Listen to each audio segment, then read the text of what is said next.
Today we got some more actual history about an early pioneer heroine from New England named Hannah Duston. She is noted for being captured by the Abenaki Indians in 1697 and escaping from them in a very notable way. We'll be reading from this book, Heroism of Hannah Duston, together with the Indian Wars of New England. This book was published by Robert Boodey Caverly all the way back in 1875. The story we are going to read today is based on Cotton Mather's account of Hannah Duston's captivity, which was told to him directly by Mrs. Duston after she had returned. Heroism is a divine attribute. Patriotism approves and honors it. Humanity fervently and ambitiously inclines to cherish it. To make a record of its achievements becomes the pleasure as well as the duty of a generous people, who are never unmindful of their heroes. Hence the exploit of our heroine with her assistants, Mrs. Neff and Leonardson the boy, will ever be revered. Forever will its history be remembered, transmitted, and cherished as a household treasure. Like an heirloom, it imparts inspiration, an inspiration which, diffusing itself, shall tend to elevate the heartfelt aspirations of the sons and daughters, descendants of the old New England mothers, throughout the uncounted ages yet to come. Mothers who lived in a day of trial, but whose truthfulness historic hath never been surpassed, and whose endurance, faithfulness, and valor, tried and made manifest in the midst of savages, are in this volume truthfully exemplified. Hannah Duston was born in Haverhill, Massachusetts on December 23, 1657. She was the daughter of Michael and Hannah Webster Emerson, and was married to Thomas Duston on December 3, 1677, and up to the date of her captivity, she had become the mother of a family of children, 12 at that date, 13 in all. She was captured at Haverhill on March 15, 1697, her infant then being only a week old. Mary Neff, then a widow, a neighbor, and a friend, was with her and for the time being was having a care for the household.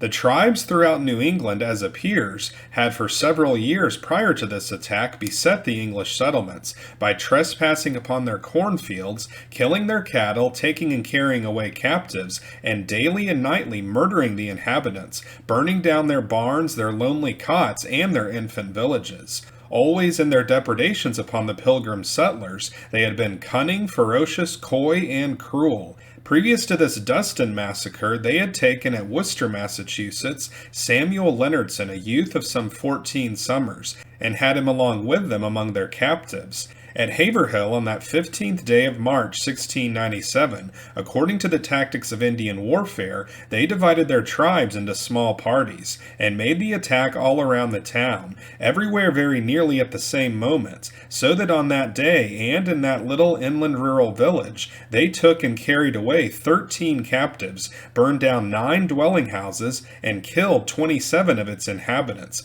men, women, and children.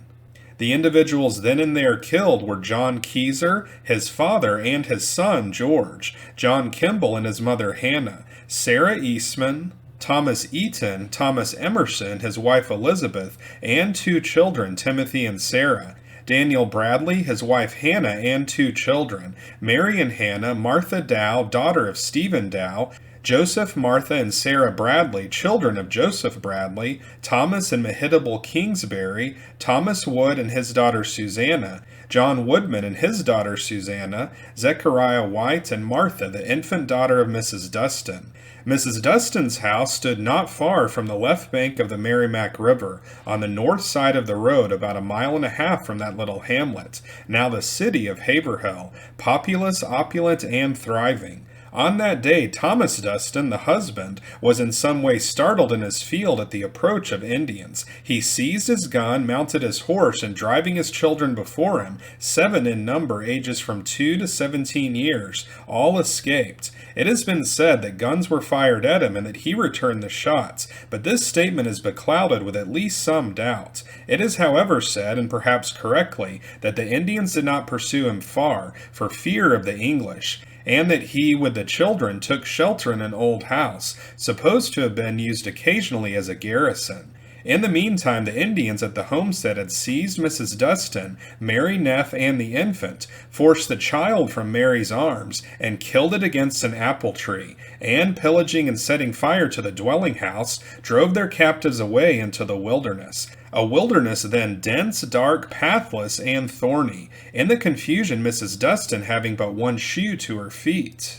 The cold snows of winter had not entirely disappeared, yet they were compelled to advance, reclining at night upon the frosty earth to obtain rest and strength, and then up at the break of day, continuing their ramblings northward, by and near to the Merrimack through the wilderness, thus onward until they reached that Indian fort on the island between the waters of the Contacook and Merrimack rivers. As appears, the island of Contacook, containing about 2 acres then and now, covered with a dense forest, was the adopted home of one of the tribes, and from its surroundings it served to be a strong fortification against their common enemy, the English settlers. For 15 days they had continued their march through the forest, a distance of 75 miles according to our reckoning, but according to the Indian computations of that time it was 250 miles. But before they reached the island, the tribe divided into 2 parts, the one with several captives, among whom was Hannah Bradley, whose brief biography will appear on a subsequent page, continued still farther onward to another place, while the other company, with Mrs. Duston, Neff, and Samuel, crossed over in the birch canoes, to dwell at least for a night on the island between the safe surroundings at the junction of these 2 beautiful rivers. On their way, the Indians had talked of another fort of theirs in Canada, and had intimated to the captives that upon their arrival there they would be held to run the gauntlet, according to the law and custom of the tribes. The gauntlet was usually performed thus. The group was made up by 2 files of Indians of both sexes and of all ages, containing all who could be mustered in the village, and the unhappy prisoners were obliged to run between them when they were scoffed at and beaten by each one as they passed, and were made marks of, at which the younger Indians threw their hatchets. As if to add to the worst of these cruelties, the tribes often made sale of their captives to the French in Canada, then hostile to the English settlers in New England, to be held to service by them as slaves. In sight of all the severities to which they had already been subjected, and in view of impending disgrace and danger, these 3, Dustin, Neff, and Samuel, secretly took counsel together and resolved to liberate themselves. Thereupon the boy Samuel inquired of one of the tribe, named Bampico, as to where he would strike if he would kill a man instantly, and how he would take off the scalp. The Indian, bringing his finger against his temple, made an answer, "Strike him there," and he then proceeded to tell him how to take off the scalp. This feat is performed by the Indian as follows. Placing his foot upon the neck of his prostrate victim, he twists the fingers of his left hand into the scalp lock, and then, cutting with a knife in his right hand a circular gash around the lock, he tears the scalp from the head and fastens it to his girdle with a yell of triumph. The scalps upon their belts on public occasions were worn to designate the warriors. There on that night, March 30th, 1697, the campfires in front of the wigwams blazed pleasantly, and the tribe in front of them reclining, and burdened with the fatigue of a restless journey, of course slept soundly. Having a heed to all this, the captives patiently awaited the midnight hour, and then cautiously, noiselessly, obtaining the tomahawks and moving with concert of action, they struck the deadly blow. None of the Indians escaped alive, save one old woman covered with wounds, and an Indian boy whom the captives did not incline to pursue. 10 of them were slain. The captives in their haste at first left the wigwams without full evidence of what had been done, yet soon returned, took off the 10 scalps, taking also with them an Indian gun and tomahawk, and then, seeking to avoid pursuits, they scuttled the canoes all but one. And in that they floated down the Merrimack as far as they could come for the falls, and thence along its left bank, as tradition has it, until they arrived home safely at Haverhill. On the 21st of April in the same year, they visited Boston, carrying with them, as evidence of their achievement, the scalps, the gun, and tomahawk. Mary Neff was a native of Haverhill, born September 18, 1646. She was the daughter of George and Joanna Corliss, and married William Neff on June 23, 1665. William died in February of 1681. Mary died October 22, 1720, aged 74 years. Mary at her marriage left the parental homestead, and up to the time of her captivity resided on the rise of ground on the left side of the road, leading from the compact part of Haverhill to the old farm where little Martha Duston, the infant, was murdered against an apple tree, and where the Duston dwelling house on that day was burnt down by the Indians. Mary's residence was at the same place now or formerly owned by William Swayze. It was, in fact, a gift on her nuptial day from her father. It was situated about a mile north of the village of Haverhill. Mary, as well as Mrs. Duston, was indeed a New England mother. At her capture by the Indians, she was a widow, and was Mrs. Duston's senior 11 years. Upon notice that her neighbor and friend, Mrs. Duston, was sick and in need of care, Mary was at her bedside. From this and every other evidence, we may well cherish the belief that the conduct of the household, the good health, and in fact the well-being of that whole neighborhood belonged mostly to Mary Neff. They found in her daily not only a generous, genial disposition, but great strength of mind and force of character. A force in the sight of justice and duty too strong to be abashed or dismayed by the war-whoop cry or to be disconcerted at the sight of the tomahawk and scalping knife. In fact, through all her trial, Mary Neff persistently adhered to the matron of her charge, hugged little Martha to her bosom until the child was torn from her embrace, to be slain by the furious tribe, and then, as ever, adhering to the care and encouragement of its sick, heart-stricken, bereaved mother. Of Samuel Leonardson's parentage, of his birth, death, or burial, we have obtained no account. The three extraordinary incidents of Samuel's life, his capture at Worcester by the Indians, his agency in the slaughter of the Indians in the Contoocook, and of his sedate, unostentatious presence in Boston on April 21, 1697, and then again on the 8th of June the next following, there to receive from the great and general court of Massachusetts a complimentary reward for the heroic manhood of his youth. These events are probably the first and last that the earth will ever hear of that heroic, generous-hearted, gallant boy.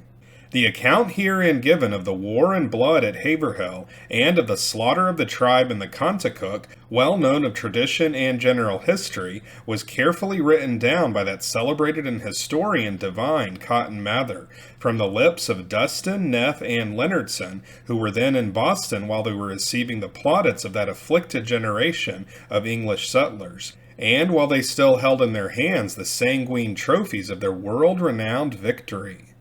It is an axiom commonly conceded that great occasions, as when the lives of men or the well-being of a republic are endangered, operate to bring forth the brightest examples of truth, of self-sacrifice, and of valiant heroism. Hence many modest, unpretending hearts, men and mothers who else would have remained forever retired and unknown, sprang forth against the invasions of barbarism in New England, and have left to us and to the world valuable, enduring legacies. Among these instances of bravery may be the reckoned gallant feat of Thomas Duston, husband of Hannah, in protecting the lives of his and her children at the massacre in Haverhill.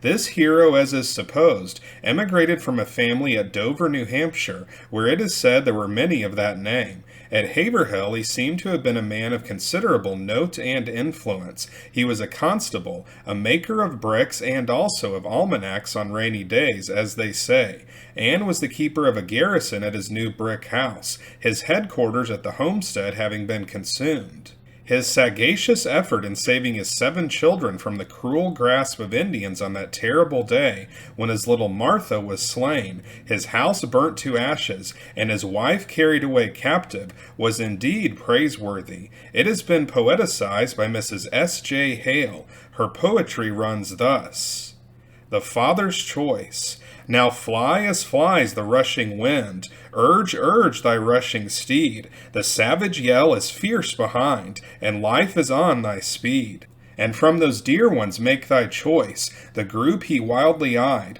when father burst from every side, and child his heart replied. There's one will prattle on his knee, or slumber on his breast, and one whose joys of infancy are still by smiles expressed. They feel no fear while he is near, he'll shield them from the foe, but oh, his ear must thrill to hear their shrieking should he go. In vain his quivering lips would speak, no words his thought allow. There's a burning tear upon his cheek, death's marble on his brow. And twice he smote his clenched hands, then bade his children fly, and turned, and even the savage band cowered at his wrathful eye. Swift as the lightning, winged with death, flashed forth the quivering flame. Their finest warrior bows beneath a father's deadly aim. Ambition goads the conqueror on, hate points the murderer's brand, but love and duty, these alone can nerve the good man's hand. Not the wild cries that rend the skies, his heart of purpose move. He saves his children or he dies, the sacrifice of love. The hero may resign the field, the coward murderer flee. He cannot fear, he will not yield, that strikes sweet love for thee. They come, he heeds no cry, save the soft childlike wail. O Father, save, my children fly, were mingled on the gale. And firmer still he drew his breath, and sterner flashed his eye. As fast he hurled the leaden death, still shouting, children fly. No shadow on his brow appeared, nor tremor shook his frame, save when at intervals he heard some trembler lisp his name. In vain the foe, those fiends unchained, like famished tigers chafe. The sheltered roof is neared, is gained, all the dear ones safe. This Indian massacre was a terrible blow to Haverhill. Some of its most useful citizens and promising youth, as already appears, were among the slain, and well knowing that they were daily and hourly liable to similar attacks, it needs no stretch of the imagination to declare that fear seized the heart of the inhabitants. The most vigorous measures were speedily taken to prevent, if possible, another similar bloody onset. Guards were stationed in many houses, and the brick house of Thomas Duston, that had been partly finished the preceding year, not being occupied, was ordered to be garrisoned. The following is a copy of the order to Thomas Duston when appointed to command it.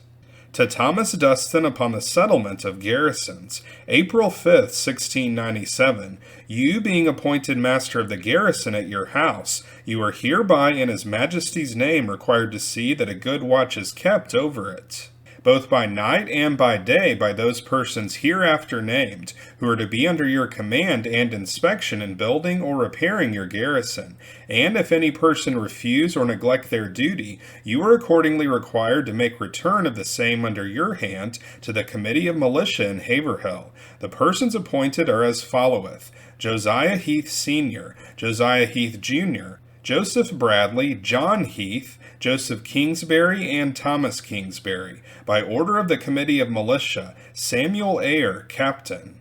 Mr. Duston was a constable in Haverhill, and for the times was largely engaged in brick-making. The business, however, was attended with no little danger, on account of the Indians who were almost continually lurking in the vicinity, watching an opportunity for a successful attack. The clay pits were only a short distance from the garrison, but the enemy were so bold that a file of soldiers constantly guarded those who brought the clay from the pits to the yard near the house, where it was made into bricks. There is a story of Joseph Whitaker, one of the guard, and it may be well to tell it. Joseph was young. He had become deeply in love with one Mary Whitaker, who was then being protected within the garrison. Joseph had struggled long and manfully to escape the silken meshes, but in vain.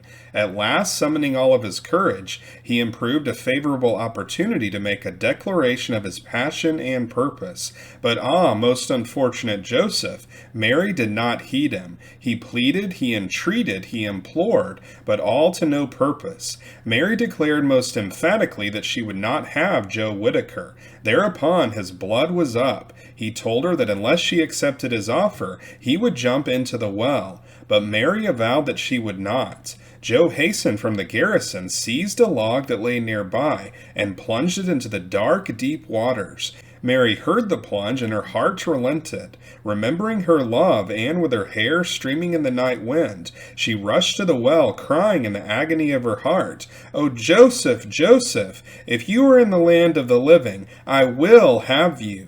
Joseph immediately emerged from his hiding place, fell into her arms, exclaiming, "I will take you at your word." The two Whitakers were soon after made husband and wife. And from the records of Haverhill, it does not appear that the Whitakers were in any way diminished by that operation.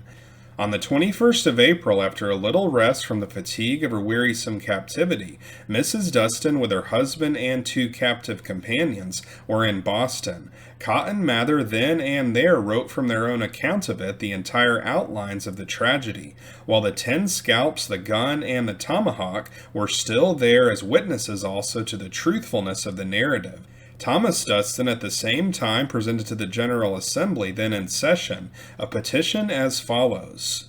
To the Right Honorable Lieutenant Governor, and to the Great and General Assembly of the Province of Massachusetts Bay, now convened in Boston, the humble petition of Thomas Duston of Haverhill showeth that the wife of ye petitioner with one Mary Neff hath in her late captivity among the barbarous Indians been disposed and assisted by heaven to do an extraordinary action in the just slaughter of so many of the barbarians, as would by the law of the province, which a few months ago would have entitled the actors unto considerable recompense from the public.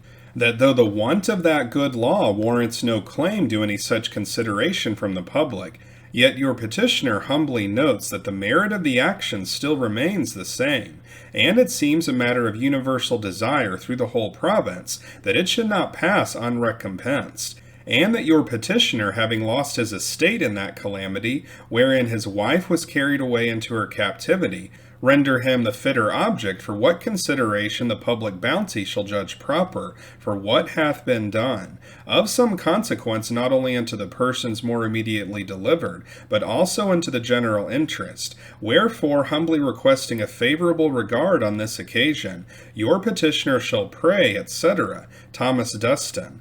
On the 8th of June, the House of Representatives voted that the above-named Thomas Duston, in behalf of his wife, shall be allowed and paid out the public treasury £25, and Mary Neff the sum of £12 10 and the young man, Samuel Leonardson, concerned in the same action, should receive the like sum of £12 10. Colonel Nicholson, then governor of Maryland, upon hearing of the transaction, also transmitted complimentary presents to them. Many thanks as well as material gifts were extended to them by many others. So that's it for this episode. This story is from all the way back in 1697. Hannah Duston, Mrs. Neff, and the boy Leonardson were able to escape from captivity, and they went even further. They killed and scalped about 9 of the Indians who were guarding them on Contacook Island. There are a few statues and memorials to Hannah Duston and her companions. She was certainly viewed as a hero in 1875 when this book was written. But, as you might expect, some of our modern scholars have criticized Hannah Duston's actions. They say that she was a murderer and so forth, even though her baby was ripped from her arms and killed against an apple tree, and she was then carried away into captivity. There was also a recent case where one of Hannah Duston's statues was covered in blood. Let us know what you think in the comments. Was Hannah Duston a hero like the people of her time and the people when this book was published thought she was? Or are our modern scholars correct to criticize her? This channel is called Unworthy History because we talk about actual history that is now deemed unworthy of history channels on TV. Those channels have abandoned their mission, and they now find actual history unworthy to show. But stay tuned to this channel for more actual history that others deem unworthy. History about people who prepared the peace that we enjoy today. People whose shoes we are unworthy to stand in. So if you want to see more episodes like this, then be sure to like and subscribe, and we'll see you next time on Unworthy History.